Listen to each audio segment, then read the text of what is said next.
Hello and welcome to episode 3 of our Rugby World Cup weekly show, our flagship weekly review show from all the action in France.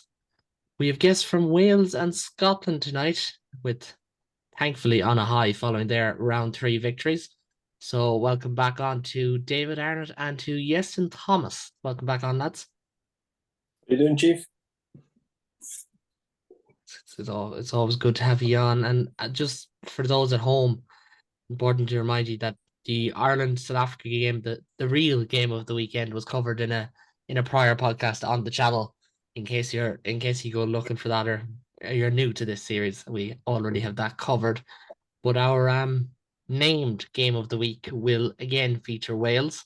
Warren Gatland not only got the best of Eddie Jones again, but sentenced his side to a 40-6 pummeling led by Gareth Anscombe, which means Australia are destined now to head to a first pool stage exit. Just hopefully Fiji can hold up their side of the bargain on that, of course.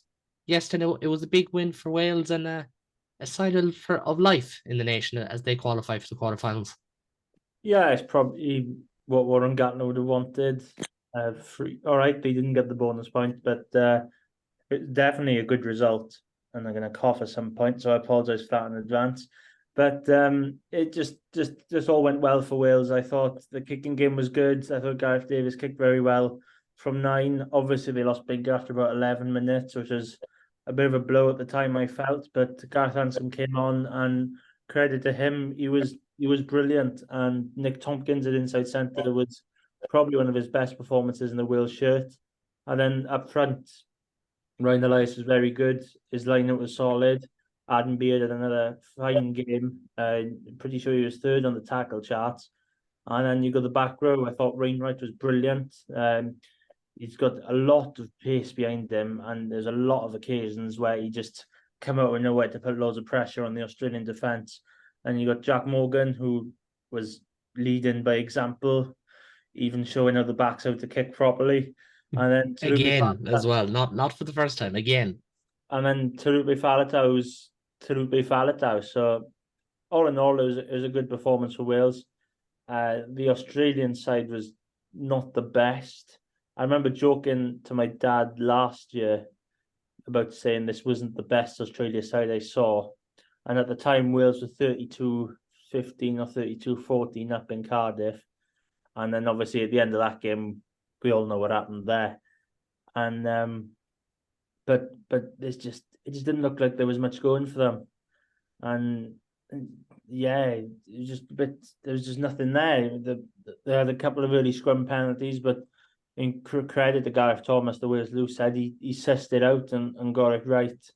And here again, more credit to Adam Beard because he just stopped any mole defense going at him just because he just got in the way. And it was just good performance all round by the Welsh pack.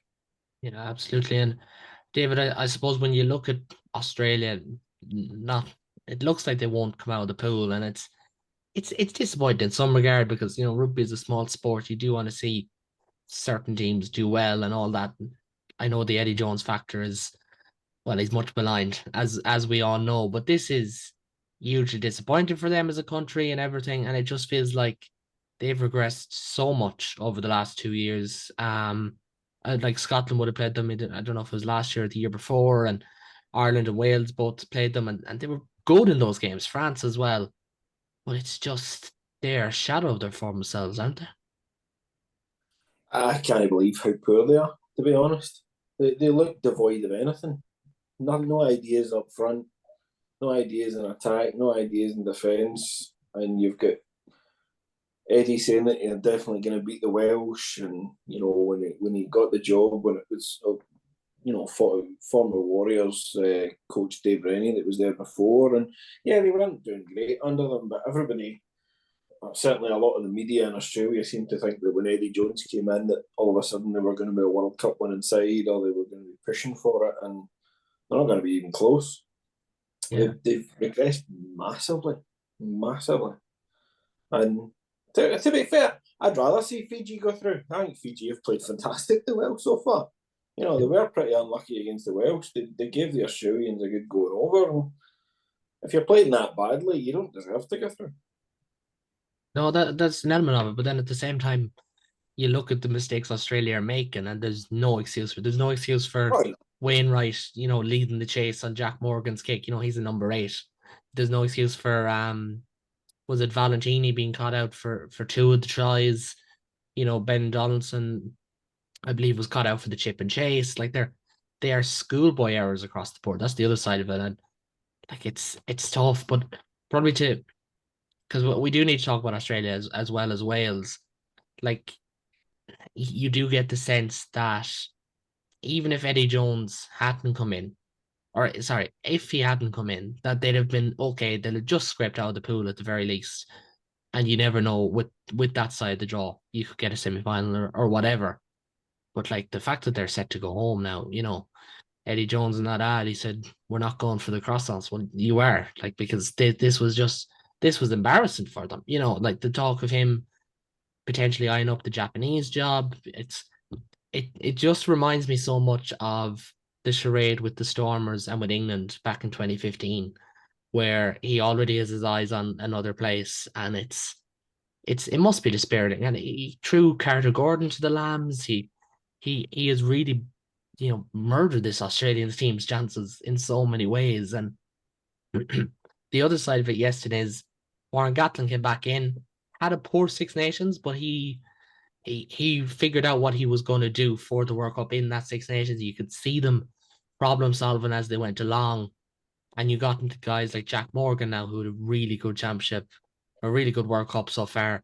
You have, Rio Dyer's come onto the scene and has done well, and players like this, Shunza as well at Exeter, and Gareth Davis had a really good game last night, as did Gareth Anscombe.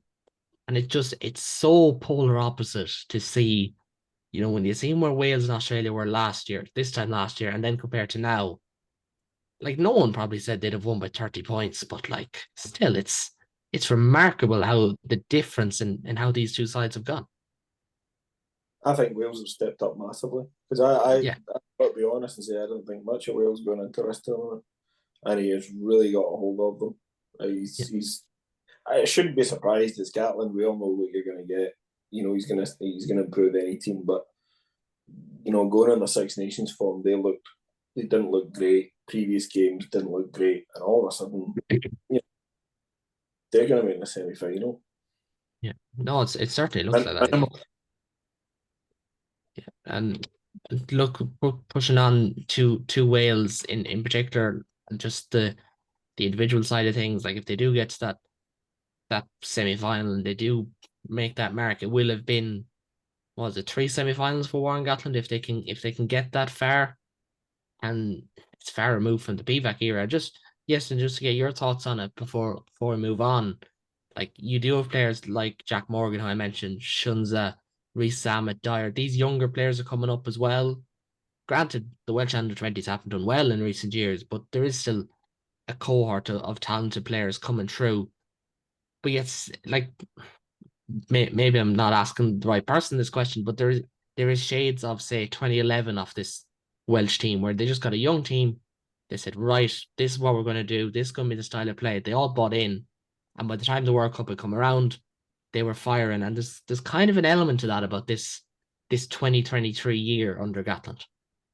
Yeah, I think there's probably, as you said, resemblance to 2011. There's a few experienced players in there, Dan Bigger, Liam Williams, George North, and players like that. Thomas Francis, for example, all senior players with well over 50 caps. And then you've got the younger lot coming through, Jack Morgan, Louis Samet, Rio Dyer, and players like that. But probably the reason why there's been an uptick in performance is definitely not down to the WIU. I think Gatland is spending so much time with that group of players.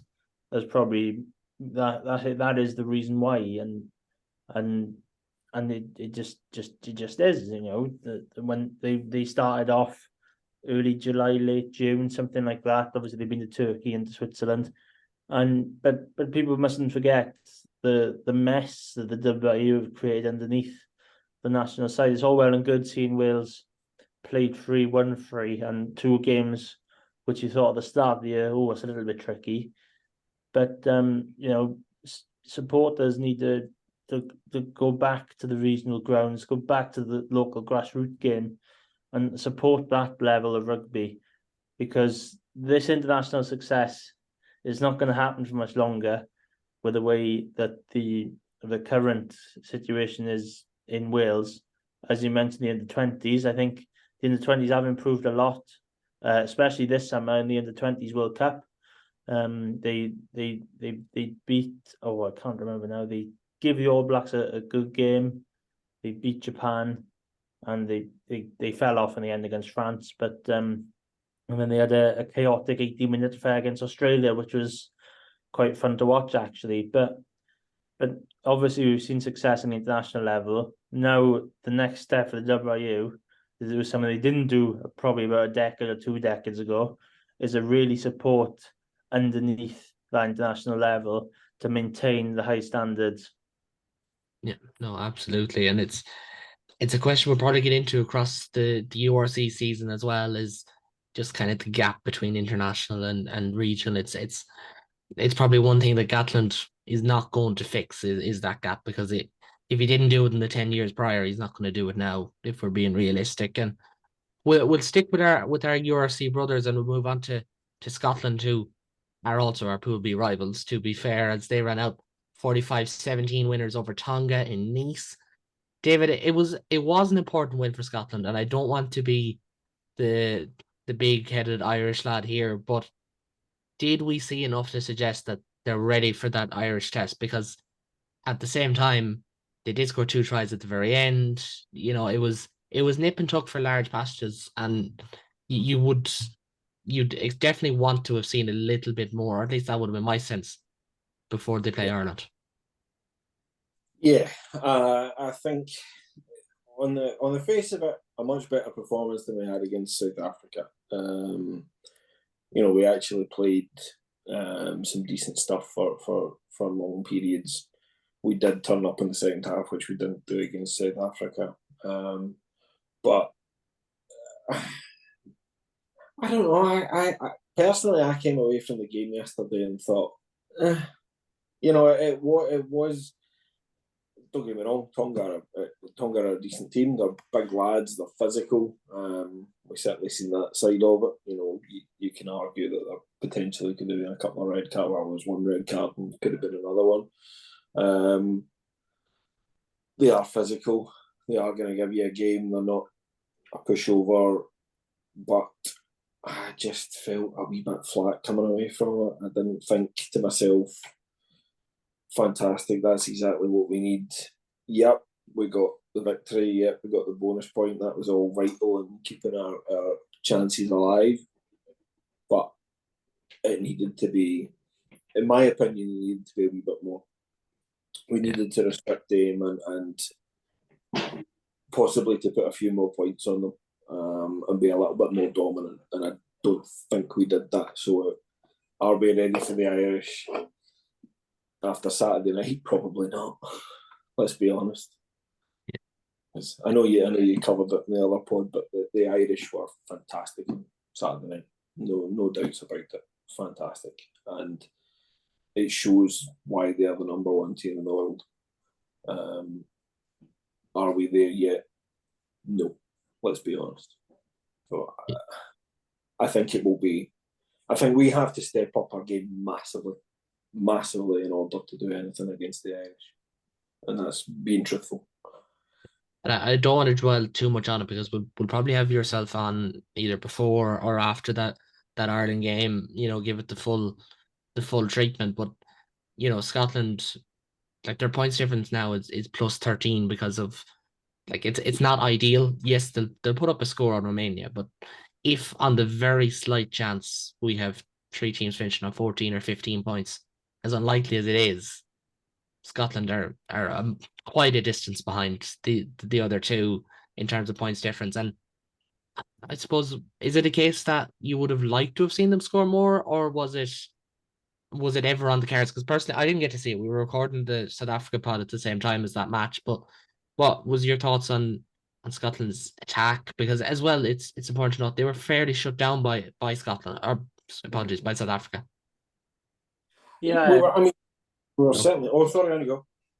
I was about to say it's quite a good first half performance from Tonga, I thought. I think it was Carter, the winger, that took his try really well. I thought he had a really good first half, and it was especially when he sent Van der Merwe flying, which is something nobody's ever seen before, and they made it tough for Scotland, and they took that Carter try very well, and then Big Ben came from nowhere and scored a second try, which you thought at the time, you thought, oh, this might get a little bit interesting.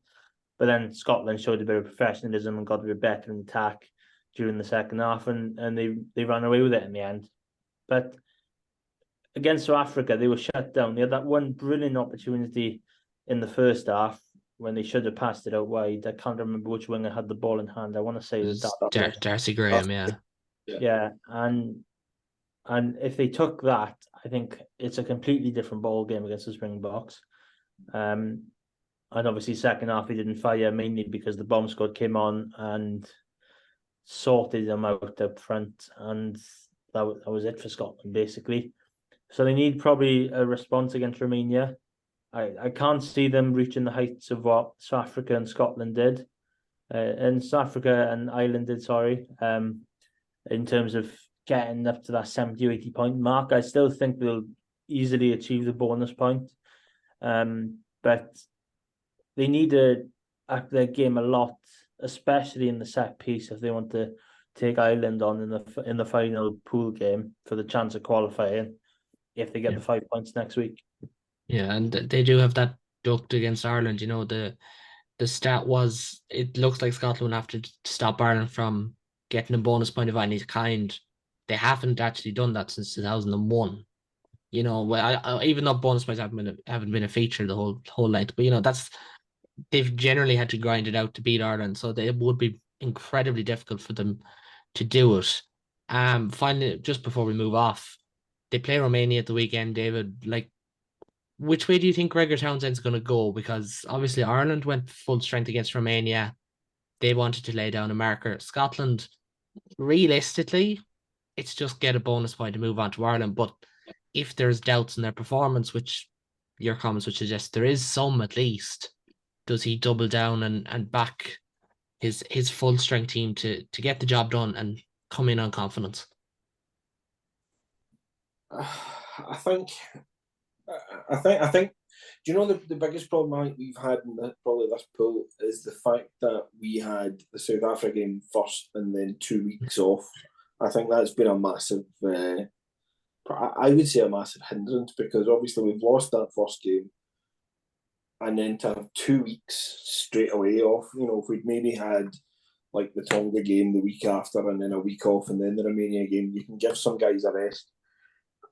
I think he won't necessarily want to weaken his team against Romania, because we do need to go and chase the points. I can't see us scoring 70 or 80, I've got to be honest with you, but we do need to go and chase a high total. So that would suggest a full strength side. But, one of the topics that we're going to come on to, look at the ball. Do you want to take that risk? Do you want to take that risk with a Finn Russell? With a Van der Merwe? They can be injured in training, of course, but do you want to put them in game time? I don't know. So it's going to be a tricky one for him to try and balance. I think you might find a couple of changes here and there, but I think he's going to have to stick with the nucleus of the same side. Unless he wants to go out to the other guys and say, prove your point, to play against Ireland next week. But it's going to be a tightrope for him to balance that. Let's go and chase as many points as we can against let's not pick up as many injuries as possible. And there's players, who haven't featured in this World Cup yet for Scotland as well, which we should be mindful of. Ben Healy, formerly of Munster, is one of them. That's kind of why I was asking the question to see which way you go. And it's important for Townsend to get that balance right, as you said, because you could hammer Tonga or Romania, apologies, with your full strength team, but if you do get that one injury, there's always that whataboutery that'll come up from the hypotheticals. Like, Dupont could have easily got injured in French training the same way that so many training injuries have happened as well. And I, I suppose we'll get into it more when the week of it comes. And listen, hopefully Scotland don't get the bonus point this weekend, and then the task comes a little bit easier for Ireland. But there's really no way that that's happening if we're being honest with ourselves here.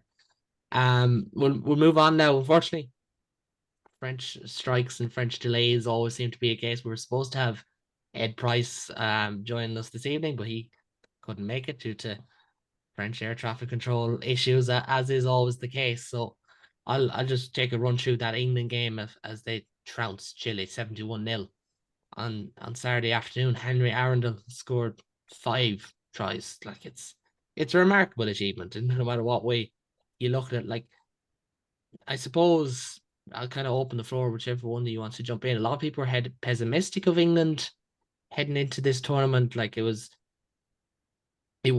pretty dire stuff they played in the Summer Nation series, but now it looks like it could be Fiji that's standing their way getting into a semi-final, and like that's surely an achievement for Steve Water considering where he was. Whichever one of you wants to take that.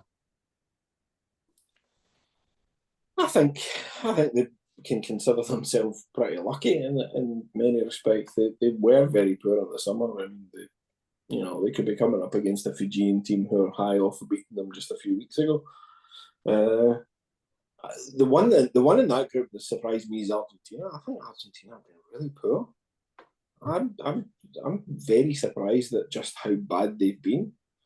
I think, with all due respect to them, they stuck to their game plan brilliantly against Argentina, but I think England have benefited massively off a poor Argentinian team, because that really set the marker. I think that was the game that they really had to win, and going down to 14 so early, I thought Argentina would step it up and didn't, and I think that's benefited England massively. And to be fair to them, the confidence has grown each time off each game.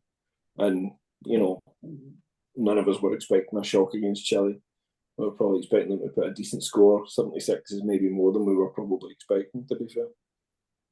No, it's true. And like, Iestyn, I'll pass it over to you now. Like, England are in a situation now where it feels like we can't judge them properly because, as David said, Argentina were so poor in that opening game.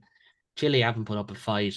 Japan just made way too many errors to win a test game. And unless Samoa do something, England won't be tested. I know it's unlikely that we'll see a Wales-England quarter-final, but like, with the way England are playing versus the way Wales are playing, one is dominant in their victories and one is, well, they're both dominant, but against kind of different standard of opponent you could add. Would you be confident if it was an England-Wales quarter-final in 4 weeks' time?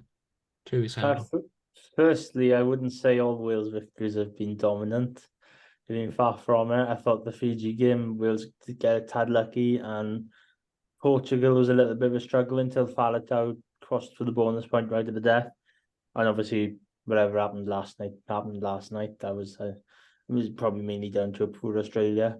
But I really don't know where England are at the minute, because if they carry on playing that style of rugby, I know everyone goes on about it, but if they carry on celebrating those small victories, they're slowly building up momentum and a little bit more momentum, and they could easily reach a semi-final. And it's probably one of the worst things I'd want to happen if Wales played England in the quarter-final, just in case England would have won. Otherwise, I wouldn't be very happy, for starters. And yeah, it'd be a real clash of nutrition, as there'd be two sides who will be really focused on a kicking battle, nearly as much as what France rely on their kicking, and really slugging it out for a place in the semi-final. As for Argentina, yeah, they've been poor. I thought Baffelli was brilliant against Samoa. He's one of the only ones that really Sean, and Yeah. I was a little bit disappointed with Samoa, the amount of handling errors they did. But then again, it was pouring down. The weather that on that Friday afternoon didn't look very pleasant at all. So it'll be interesting to see how they get on against Japan, because I think as things stand, Samoa currently sits second in that pool. Obviously, they still got to play England, which is going to be the trickier of the last games they've got, with Argentina and Japan just beneath them. So yeah, I probably would fancy Argentina in the quarterfinal. I don't think my nerves could take a Wales England quarterfinal.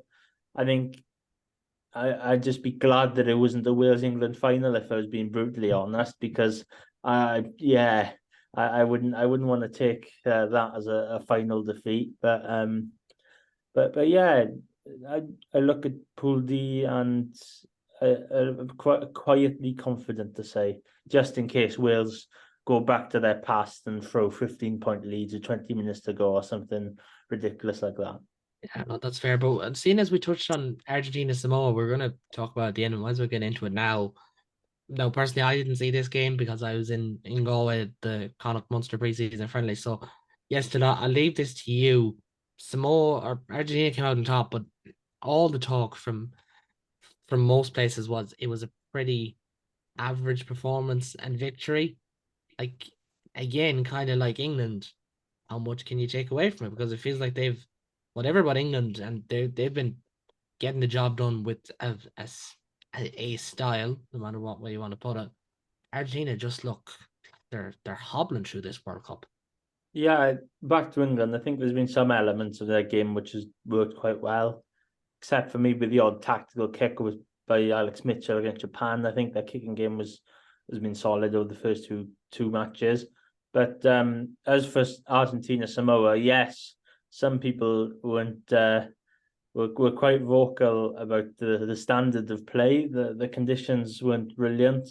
I thought Argentina took their first try really well with Buffelli, and it just felt like Samoa had the advantage up front for the remainder of the first half, and they just couldn't find a way to get over the line. And by the time they did near the end, I think it was just a little bit too late, and they go within a score, and they just couldn't get that second score to really make it interesting and potentially win them the game. But Buffelli's boot is still one of a kind. I watched him up in Edinburgh in the URC last season, and he can just kick the ball miles. I'm pretty sure from the Dam Health or the Hive, I think it's called now. I'm pretty sure he could kick it from underneath this post and probably end up in Murrayfield with Buffelli. But yeah, you can't really take much out of it, as there's quite a lot of errors out of that game. I think Samoa will be a little bit disappointed that he didn't take chances. They had a couple of really good opportunities, but they failed to take them through handling errors or just the odd mistake. But yeah, Argentina find a way to win again. And I suppose, David, like it's been talked about. It's probably testament to just the way the pools have panned out. But as a Scotsman, you must be thinking, if we were in that pool, like it feels like Scotland are better than every team in Pool D, and obviously they're stuck with the world champions and the world number one. Like it must be somewhat disappointing. Like it's surely crossing your mind at some point when you see these games. Aye, let's be honest, it's a bit of a sickener. Yeah, I would. We're never overly confident going into games against top tier nations, but looking at Pool D, I would think I'd be disappointed at the moment if we didn't beat England and didn't beat Argentina. That's no disrespect to them. I just think that we are playing better than both of those two teams, and we would probably be top of that group. But yeah, we just get the world champions and the world number one. So, you have to beat those teams to win the World Cup, I suppose. That just Although we haven't beaten one of them. Yeah, I mean that's just gone from 0 to 100. I'm like, you'd have a better chance getting out of the pool. Well, we could win it if we beat Ireland. It's like, come on now, one step at a time. I hope this doesn't come back to bite me. I've had a lot of Scotland comments over the last weekend. Yes, and I'll stick with you. The probably the real game of the week, despite having so little on the line, was in Toulouse, Georgia and Portugal playing out that 18, 18 draw. Both sides missing kicks to win it at the deaths as well. But the grand scheme of it is Georgia were tipped by Manny to keep pace in Pool D at the very least with Fiji, with Australia, and with Wales. They do have to play Fiji and Georgia yet, or Fiji and Wales yet, I should add. But like it's been Portugal who stole the hearts and probably should have won this game. Yeah, obviously we saw last year what Georgia could do. They beat Italy, they beat Wales last year, and they were very good value for money that day, on those days, I should say. But it feels like the Portugal have taken the hearts of many neutral supporter in this World Cup, and a little bit underwhelming on Georgia's point of view. I thought they would have, no offense to Portugal, but I thought they would have beaten them regardless. But then again, I thought Portugal were brilliant in some aspects. Their backfield is a joy to watch, and I believe the winger, I've forgotten his name. I think it's Shorty, the winger. He scored twice, and the second one is superb. And then obviously Georgia claw their way back through it with their pack and a late try, setting up a late conversion in the 79th minute to win the game. That goes wide. And you thought Portugal just going to play for the draw. They'll take the draw, and that'll be the end of that. But they win the turnover penalty in the flow on the breakdown. And you're thinking, wow, that not many would have expected that at the start of the day. But unfortunately, the final kick from fullback Guedes, who has been sublime throughout this tournament, drifts wide. I watched this at Sardis Road when I was covering a game between Pontypridd and Merthyr, and my laptop froze just as he took the kick. Oh, so the quickest refresh of a laptop I've ever done, and then it just drifted wide. Oh, it was a gut wrencher from what I could see. But yeah, credit to Portugal. I think they have surprised many. I think many expected them to be what Chile and Romania have produced in their pools. Not bad, but they've really stood up and really thought hard in their opening two games. Yeah, no, absolutely. They have, and it's been their brand of rugby, as you said. Like they scored that second try was an absolute peach, and if World Rugby weren't so stringent on clips, it would be all over the place. But what you could see in Ireland, you can't see in England, and so on and so forth. David, Scotland played Georgia in the I believe it was the final Summer Nation Series game, and Right. Georgia got off to a fast start, as Iestyn said that they beat Italy, they beat Wales last year. For them, maybe they upset the apple cart and they take Fiji down with all that expectation on Fiji, but it has been disappointing for them. It feels like. Aye, yeah, I would say so. I must admit, I know it was the last test before the World Cup, but I was quite disappointed in Georgia, I have to say.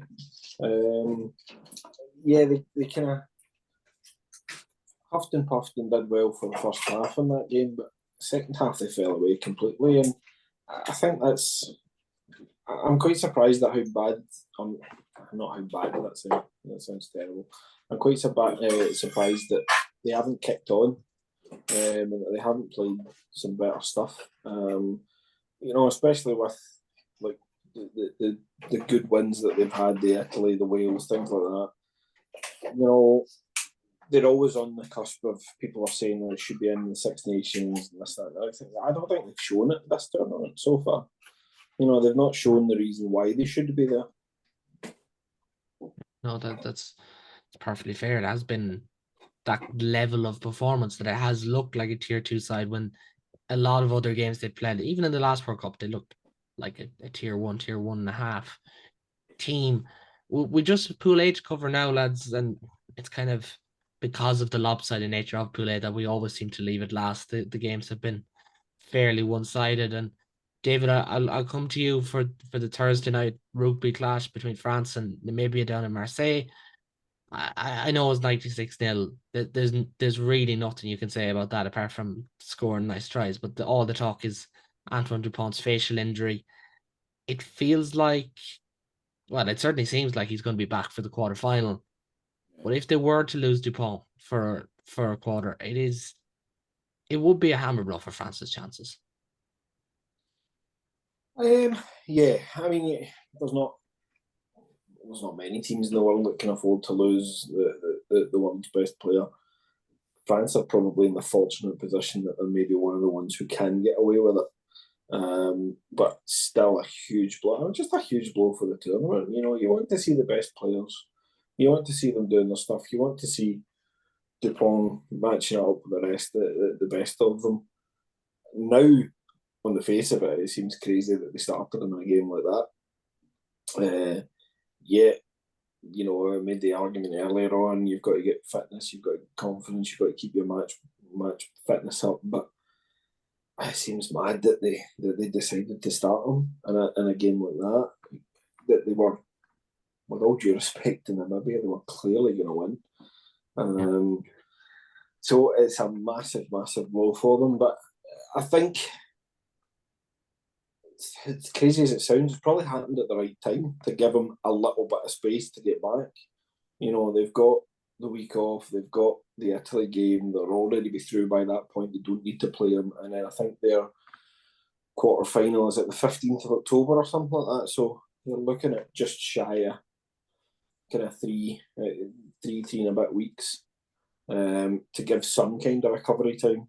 I've seen there's reports today they're talking about him being fitted for a mask once the swelling's gone down a wee bit. So it's possibly happened at a decent time, as decent a time as it could have been, failing being slightly earlier. If you lose him in the Italy game, you know, he's never going to come back in time for it. So they've probably just been lucky. Yeah, no, there is that element of luck in it. And I suppose, yes, and to move on to the positive side of things, David mentioned you want to see the best players playing the best stuff. And one man who ticked that box was Damien Penaud. I mean, he scores try for fun anyway. So to do it against Namibia is no surprise. He's in a World Cup that has had, you know, some tier two outside backs. You know, Ireland has had Mac Hansen shining, and we mentioned the Welsh backline purring. Damien Penaud has also reminded us that he is one of the best in the game as well, hasn't he? Yeah, I really don't get how he does it, because it looks like he's just jogging around the entire pitch, and then all of a sudden he's just bursted down 80 meters and he's just scored underneath the post. So I'd love to know how he does it, because it just looks like he's just having a little Sunday stroll around some sort of park. But no, he's for me, I think he's probably the best winger on the planet. I think, given the ball in a little bit of space, and he just does some magnificent stuff. I think on a point for Dupont, if he is ruled out of the quarters, a positive that France could take was with having Jalibert and Luku at outside half as halfbacks, and they know each other inside out because they play with each other at Bordeaux. So obviously it's a massive blow having Dupont, but not having Dupont rather. But Luku and Jalibert, they're club mates with each other, and I'm sure they could go fine in a high pressure international test. But yeah, Penaud's ridiculous. I thought I think it's Billy. I cannot pronounce. Biari, yeah. I cannot pronounce the other winger's name, but he was brilliant as well. I stuck him in my fantasy team, which was a sneaky addition. And yeah, you know, no disrespect to Namibia, I just thought France were just, you know, good value, and sadly it's come at the disappointment of potentially losing Dupont. Absolutely. And we like to every once in a while throw in the fantasy side of things in that fantasy game. And one of my leagues, I was reminded I was the only person in the top 10 who didn't have Peno because he was that good on the night. I had Bialbiari and Dupont, so I was fine, but the only one who didn't have Peno. So maybe I just assemble a better team than everyone else.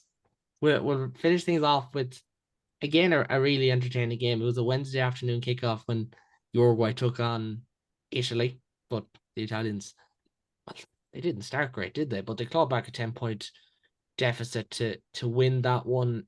And now, dare I say, they have a free shot at qualifying by playing the All Blacks on Friday night. Even that feels like it's a step too far, but you never know. This is my game to take anyway, and like again, Uruguay looked really strong, and we did a preview, and Paul Tate was on with us, and Eugenio Ascensiano, and they both said, this is the game that Uruguay were going to target, and it certainly looked like that, didn't it? It was they came out strong. They looked like they'd easily figured out an attack, and how Italy just attacked from everywhere, which is one of their major downfalls.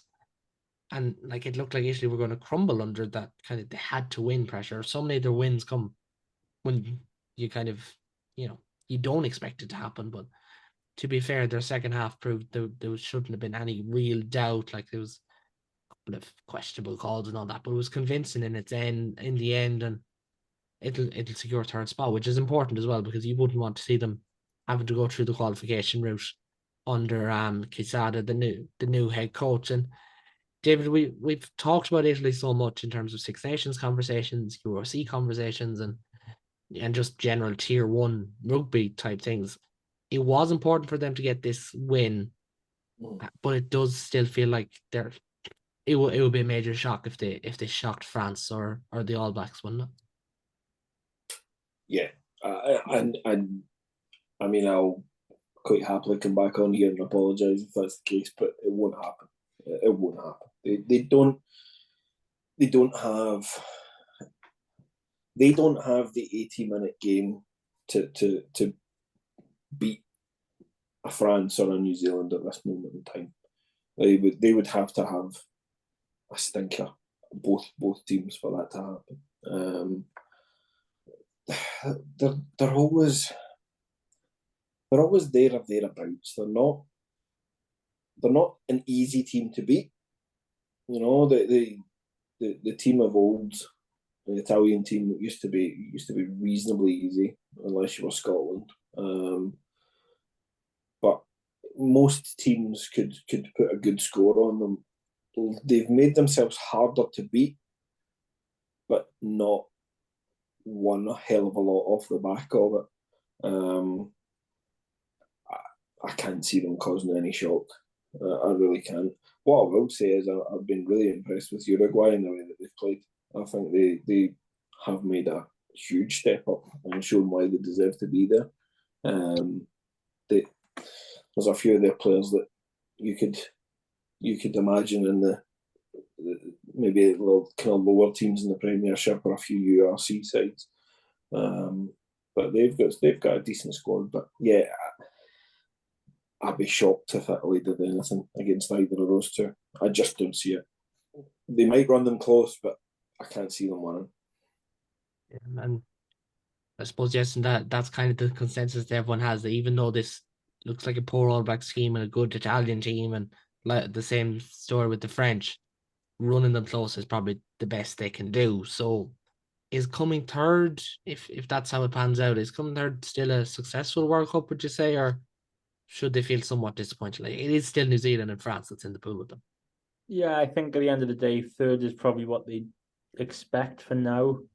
I think they've recently obviously done the development program they've installed thanks to Colin O'Shea, and I obviously they probably looked at this World Cup, but I wouldn't say it's the big do or die World Cup that it is for Italian rugby.